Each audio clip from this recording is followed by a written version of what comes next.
I need you to stay with me here, because what I'm about to explain is truly unprecedented in American history, and I don't use that term casually. I've applied it before to events that later proved serious, but ultimately containable. This is not one of those moments. At 3:14 a.m. Eastern Time, a courier left the Vice President's residence at the Naval Observatory. That courier carried two sealed envelopes, one addressed to the Speaker of the House and the other to the President pro tempore of the Senate. Inside each envelope was the same document, a single page bearing the signatures of the Vice President and a majority of the sitting cabinet.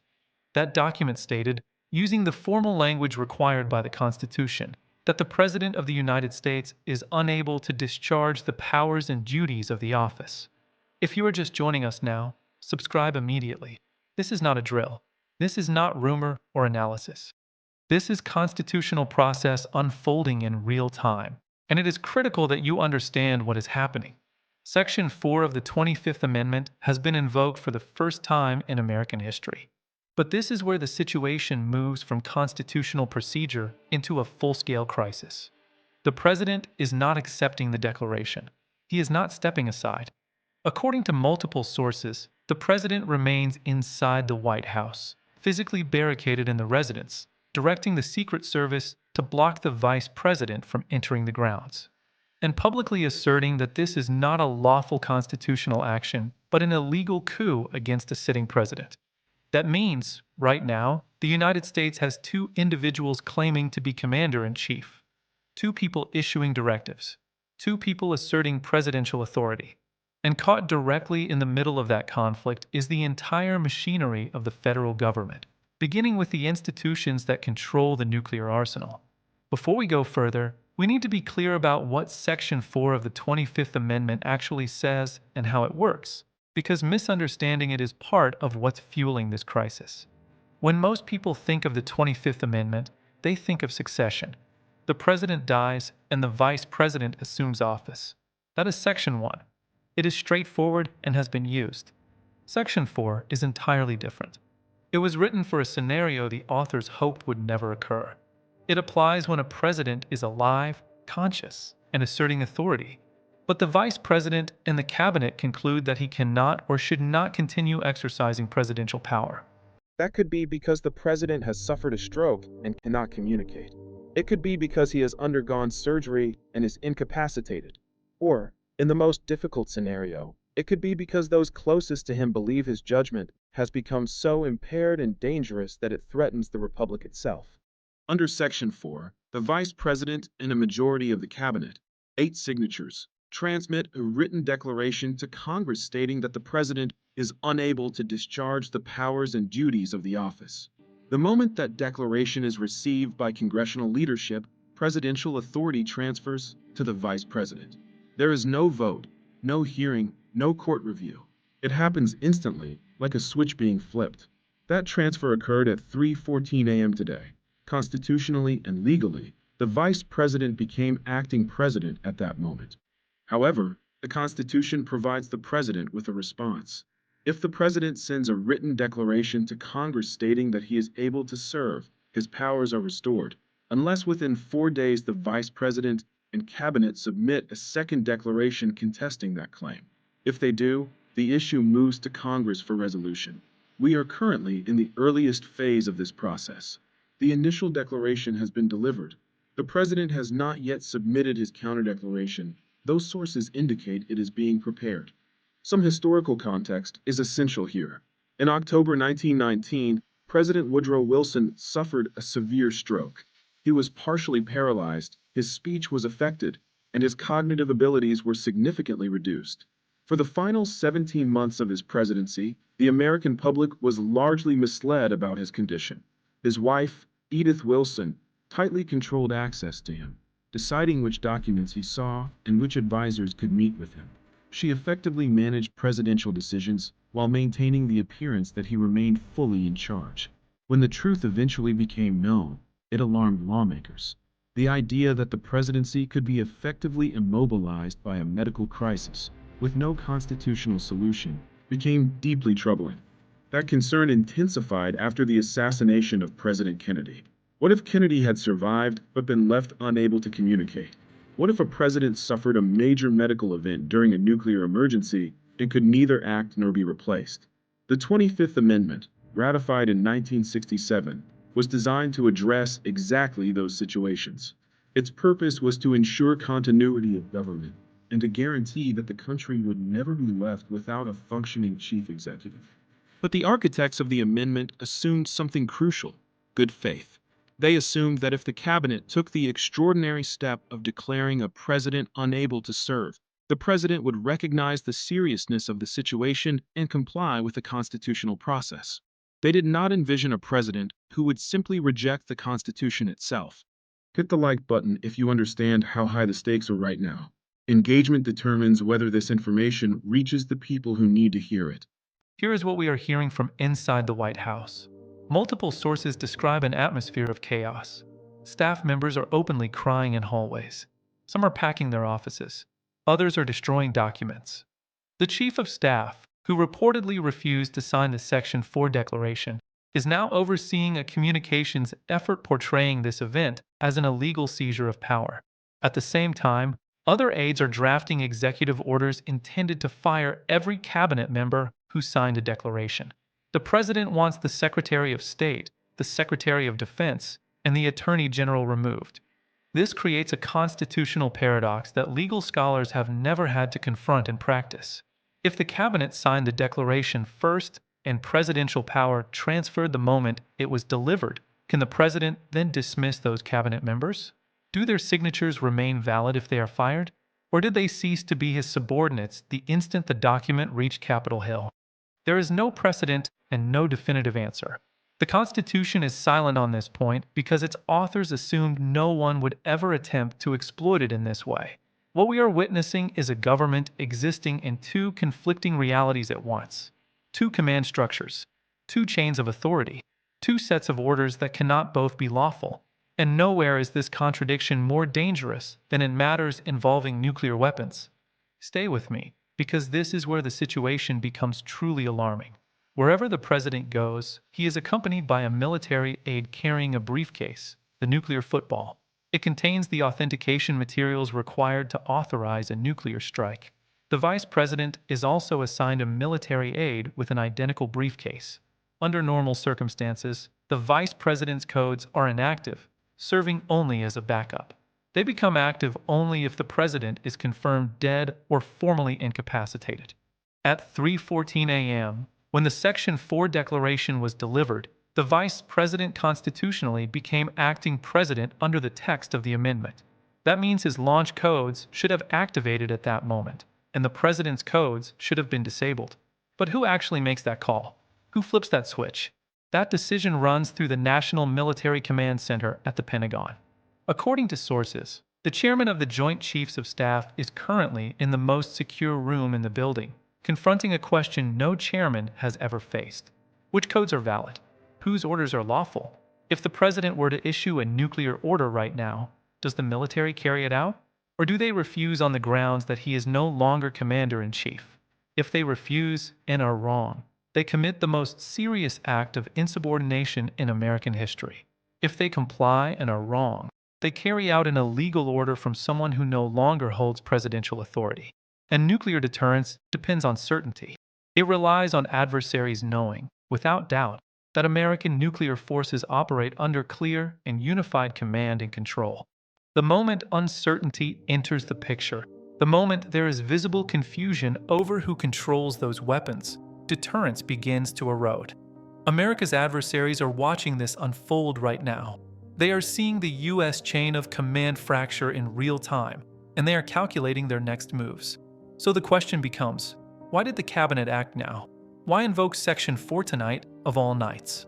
According to a senior Justice Department official who spoke with reporters, the cabinet met secretly last night at the Naval Observatory following a specific incident earlier in the afternoon. Details are still coming in, and it's important to distinguish between what is confirmed and what remains alleged. However, multiple independent sources are pointing to the same sequence of events. The president is alleged to have issued a direct order for a military operation on American soil. Specifically, he reportedly instructed active duty military personnel to seize voting machines in a swing state ahead of the upcoming election. The Secretary of Defense is said to have refused to relay that order. The president allegedly threatened to fire him and pursue alternative channels to carry it out. According to those who signed the declaration, that was the decisive moment. That was when they concluded the emergency mechanism existed precisely for a scenario like this. In their view, if they failed to act last night, American troops could have been deployed against American citizens by morning. This was not, as they see it, a policy dispute or partisan maneuvering. This was the final safeguard, the emergency brake, the last resort function the 25th Amendment was designed to provide. The president, however, is presenting a very different narrative. Despite aides reportedly attempting to take away his phone, he has continued posting on social media. He claims a group of globalists has infiltrated his cabinet. He is labeling the constitutional action as treason, and he is urging his supporters to come to Washington. That final element is what has law enforcement deeply concerned. Drop a comment right now and tell me where you're watching from. I want to understand how far this is spreading because people need to grasp what is happening. A few hours ago, the president posted a message that read, "Come to 1600 Pennsylvania Avenue. Protect your president." We are now seeing live footage of crowds forming near the White House. People are arriving by car, by metro, and on foot. Some are visibly armed. The DC Metropolitan Police are overwhelmed, and requests for National Guard assistance have been sent. This is where the constitutional crisis turns into an operational nightmare. In Washington, D.C., unlike in the states, the authority to deploy the National Guard belongs to the president. The district has no governor. Control of the D.C. Guard rests with the presidency.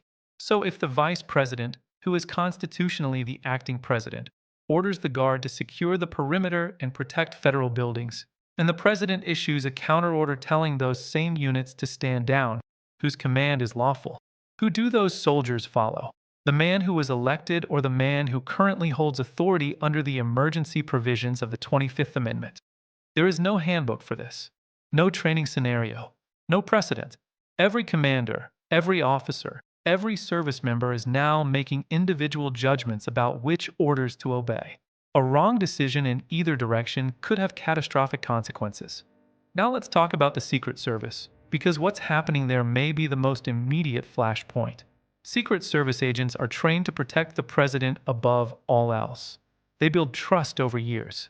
They form personal bonds. They are conditioned to give their lives for the individual they are assigned to protect. And overnight, they are being told that the man they have guarded is no longer the president. They are being told that the vice president, located across town, is now their principal. According to sources, this contradiction has produced an open split within Secret Service leadership. The head of the Presidential Protective Detail is reportedly refusing to allow the vice president's security team onto White House grounds. His position has been stated plainly: "I take orders from the president. Until he leaves this building, no one enters." Consider what that implies. Armed federal agents facing each other across a secured perimeter.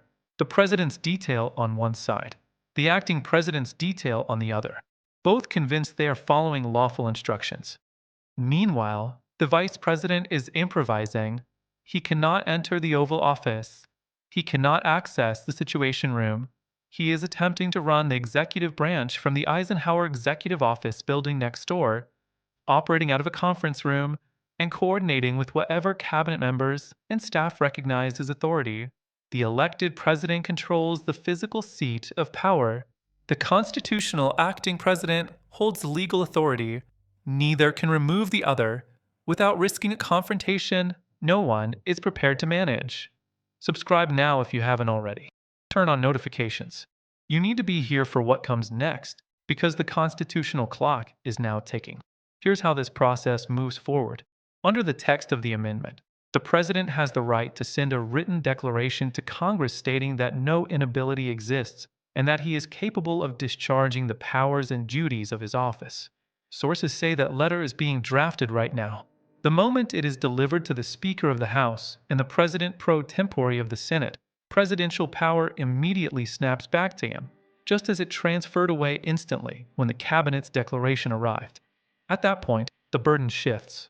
The Vice President and the Cabinet have 4 days to respond. If they submit a second declaration reaffirming that the president is unable to serve, authority transfers back to the vice president and Congress is forced to intervene.